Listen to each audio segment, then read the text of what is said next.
Late కాదమ్మా, early కాదు, చదివింది అర్లీ కాదు, క్లోజ్ అయింది, బ్యాట్ క్లోజ్ అయింది, చదివింది.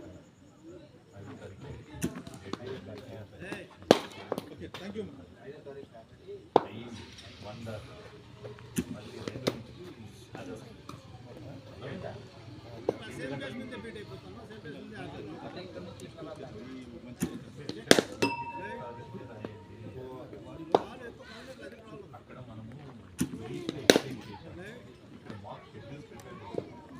స్పీడ్ తగ్గించినాడా ఏమన్నా? అంతే ఉందా సార్? అంతే ఉందా?